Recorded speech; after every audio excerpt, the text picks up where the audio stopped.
تو چنگیز خان اٹھا ہے کہ 610 میں، اور اس نے تباہی کا ایک ایسا ریلا اس کے ساتھ تھا، ہر چیز کو خس و خاشاک کی طرف بہا کر لے گی۔ 664 میں وہ مرا ہے، اس وقت اس کی عمر 73 برس تھی، 73 سال 4 مہینے۔ اس نے کوئی 25 برس حکومت کی، اور اس نے چنگیزی سلطنت کو ناقابل تسخیر بنا دیا۔ یہ دنیا کا واحد جرنیل ہے، رات بھی بتایا تھا، جس نے شخصی طور پر تنہا سب سے زیادہ فتوحات کی ہیں، اور اس کا کوئی علم عطائی تھا جنگوں کے بارے میں، ملک گیری کے بارے میں، جہاں گیری کے بارے میں اس کا علم عجب تھا۔ اس کی برق رفتاری، اس کی ذہن کی تیزی کمال درجے کی تھی۔ قبائل کو ایسے اس نے جوڑ دیا تھا،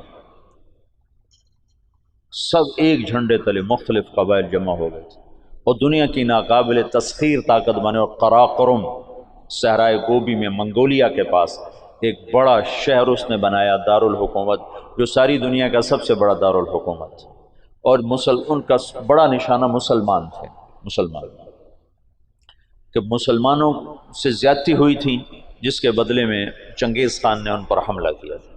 چنگیز خان کے مرنے پر اس کی سلطنت، اس کے 4 بیٹے تھے، بڑا جوجی تھا۔ جوجی کے بارے میں اسے شک تھا کہ یہ میرا بیٹا نہیں، کہ اس کی جب یہ چھوٹا سردار تھا تو اس نے بڑی شکستیں کھائیں، حتیٰ کہ اس کی بیوی اغوا ہو گئی۔ جب وہ واپس آئی تو حاملہ تھی، لیکن اس نے بورتائی خاتون اس کا نام تھا، اس نے ہمیشہ اس کو عزت دی، اور اس بیٹے کو اپنا ہی بیٹا سمجھا، اس کا نام جوجی۔ 3 بیٹے اس کے سامنے پیدا ہوئے، اغدائی اور چغتائی اور طولوئی۔ تو اس نے اغدائی کو اپنا جانشین بنایا، اور جوجی کو روس کی سلطنت دی، روس کی، اور چغتائی کو اس نے منگولیا کی طرف کا اور چین کی طرف کا علاقہ دیا، اور جو طولوئی تھا اس کو یہ نیچے آذربائیجان سے نیچے ایران اور یہ شام، یہ علاقے اس نے 4 حصوں میں اس نے اپنی سلطنت کو تقسیم کیا، اور اغدائی کو سب سے بڑا سردار بنایا۔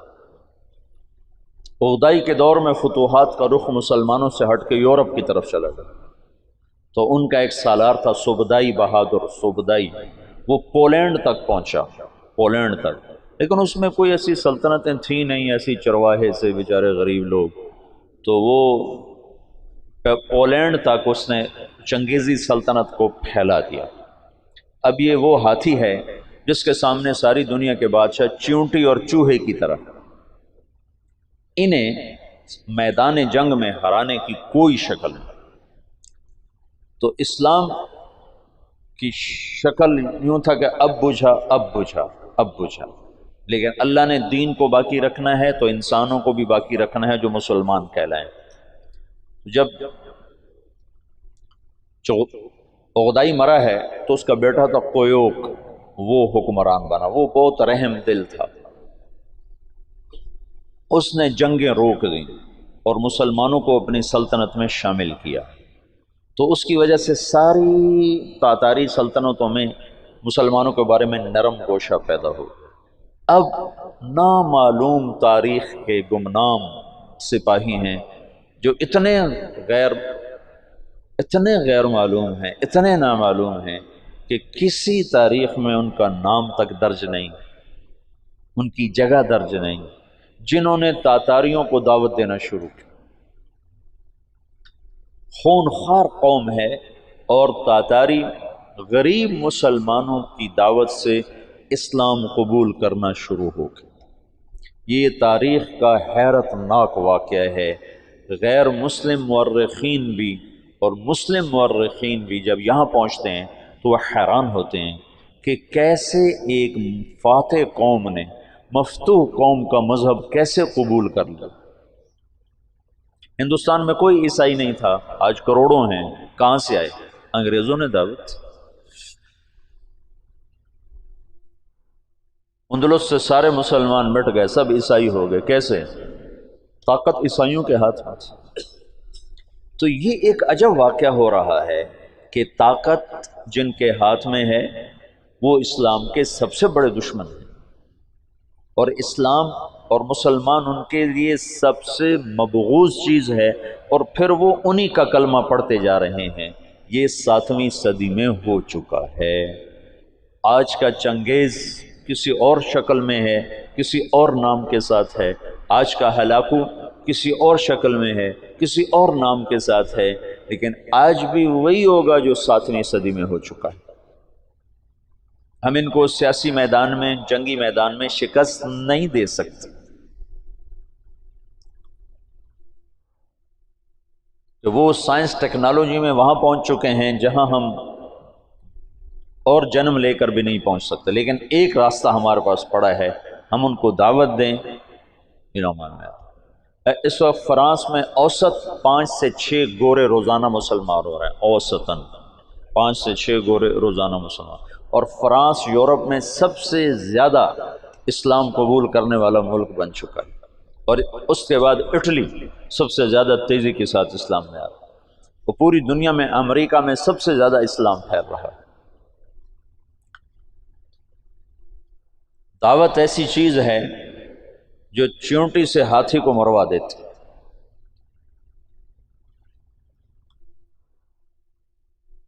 اس کی نرمی سے کچھ دل نرم ہوئے اور اسلام داخل ہونا شروع ہوا۔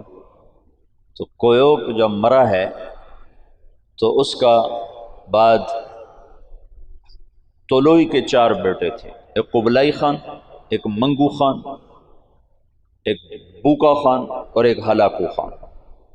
تو اس وقت جوجی کا بیٹا ایباقا وہ سب سے بڑا سردار تھا تاتاریوں میں، تو انہوں نے مشورہ کیا کہ اب ہم کس کو اپنا خاقان بنائیں، تو ایباقا نے منگو خان کے بارے میں کہا کہ اس کو اپنا خاقان بناؤ۔ منگو اسلام دشمن تھا، اس کے دور میں بغداد تباہ ہوا ہے۔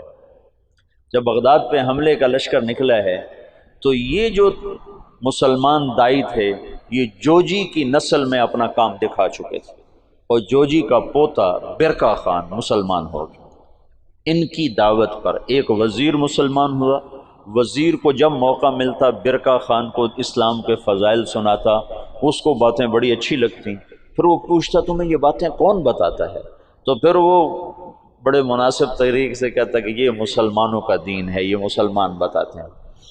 پھر اس نے کہا مجھے مسلمانوں کا کوئی وفد ملاؤ، پھر ایک وفد اس سے ملا، انہوں نے اسلام کی دعوت دی، اسلام کے بنیادی اصول بتائے، تو برکا خان مسلمان ہوا۔ روس آج بھی دنیا کی سب سے بڑی سلطنت ہے، اس وقت بھی روس بہت بڑی سلطنت تھا، تو جتنا روسی مغل تھا اور چنگیزی تھا وہ برکا خان کی برکت سے سارے کا سارا مسلمان ہو گیا، کوئی تلوار نہیں۔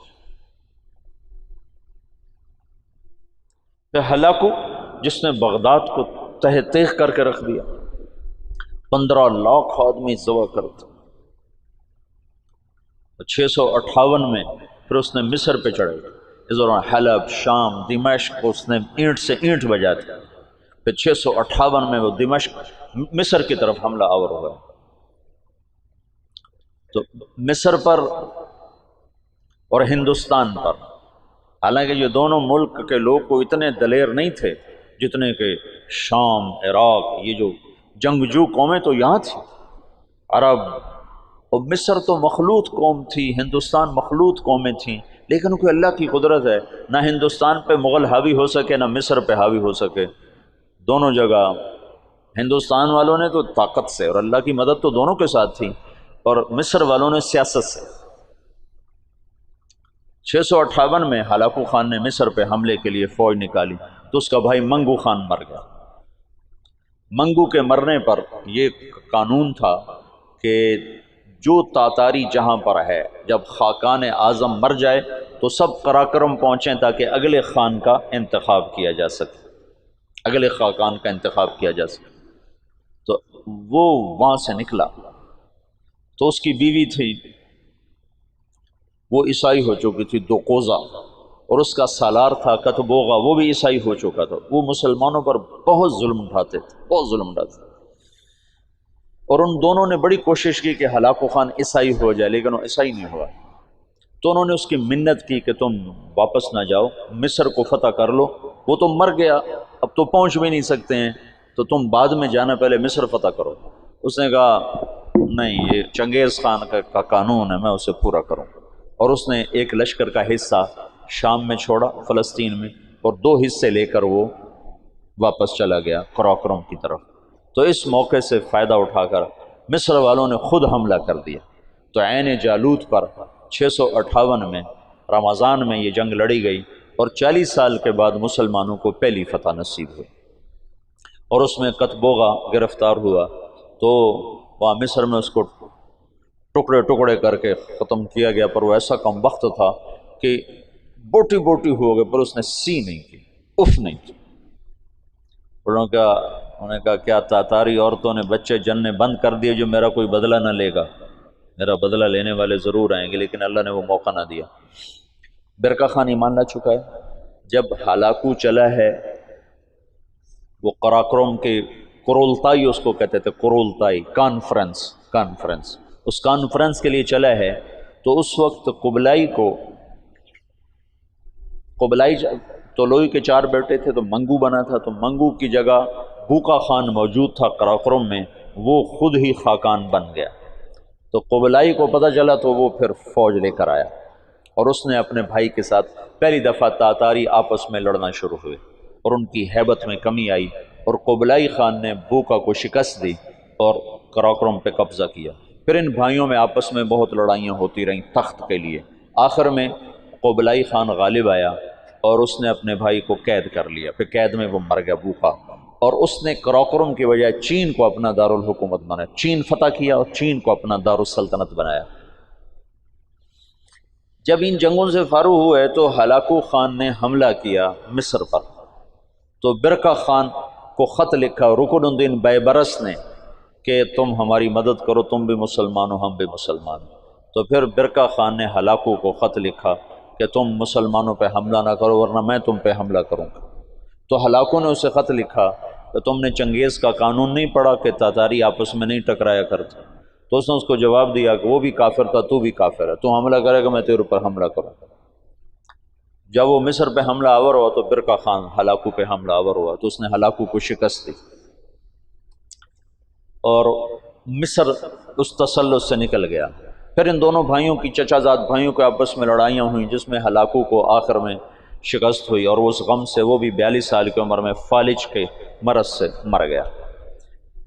اس کا پوتا ہلاکو کا پوتا نکودار اس کا نام تھا، پہلے وہ عیسائی ہوا، عیسائی، اور اس نے اپنا نام نکودار رکھا۔ یہ نکودار خاقانی نام نہیں ہے، لیکن بعد میں اللہ نے اس کو اسلام کی دولت دی تو مسلمان ہو کر اس نے نام احمد خان رکھا۔ ہلاکو کی نسل میں اسلام داخل ہو گیا، کوئی تلوار نہیں چلی۔ کون گمنام تھے جنہوں نے ان کو دعوت دی؟ تبلیغ کی طاقت بتا رہا ہوں۔ یہ جو جوشیلے لوگ ہیں نا تحریکوں، ایک تبلیغ سے کیا ہوگا، صرف تبلیغ سے کیا ہوگا، نری تبلیغ سے کیا ہوگا، نرے بستر اٹھانے سے کیا ہوگا، یہ بتا رہا ہوں کہ نری تبلیغ سے کیا ہوا۔ 7ویں صدی کے چنگیز کلمہ پڑھ گئے، آج کے چنگیز بھی کلمہ پڑھیں گے، زندہ رہو گے تو دیکھو گے۔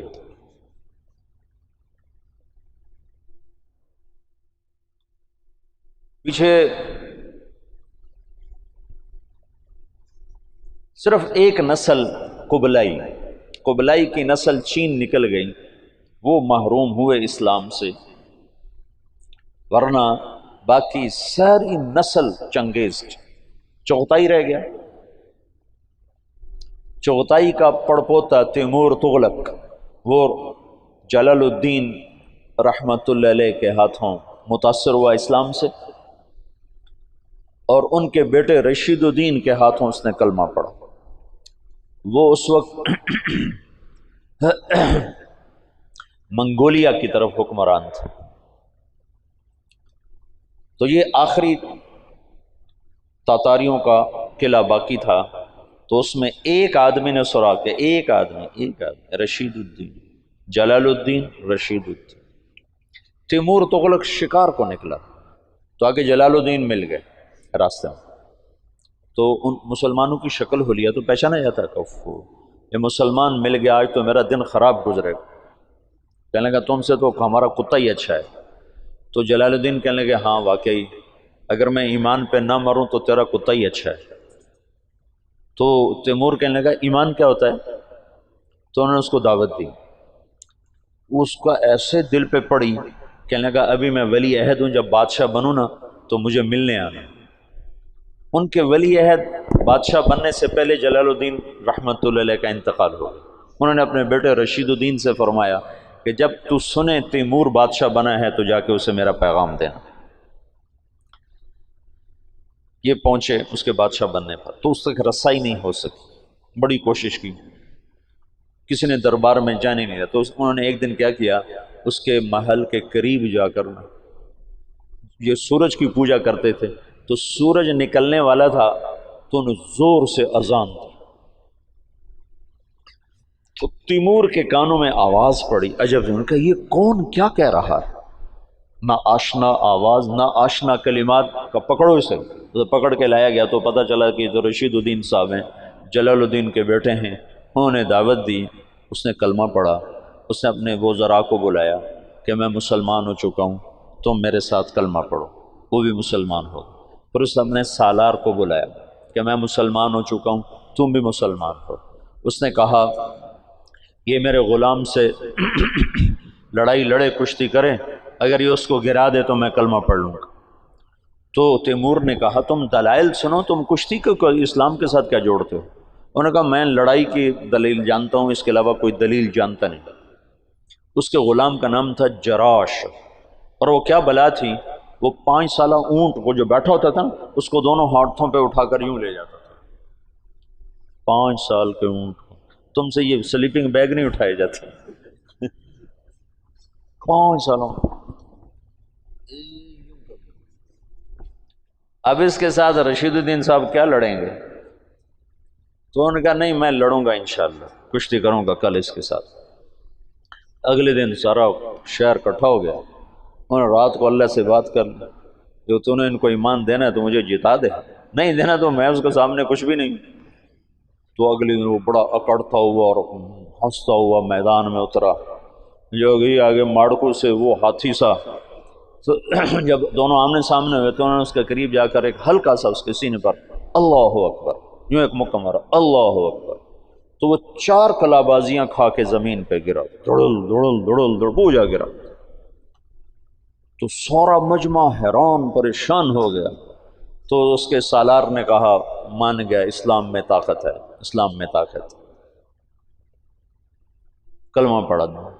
اس تیمور کی قبر پر آج بھی لکھا ہوا ہے یہ وہ بادشاہ ہے جس کے ہاتھ 10 لاکھ انسان مسلمان ہوئے، 10 لاکھ۔ نہ وہ شیخ المشائخ ہیں، نہ وہ کوئی صوفیاء میں سے، نہ کوئی علماء میں سے، اور اس کے پیچھے دعوت ہے کمزور انسان کی۔ اور کچھ عرصے کے بعد سوائے قبلائی کی نسل کے باقی ساری تاتاری قوم مسلمان ہو چکی تھی۔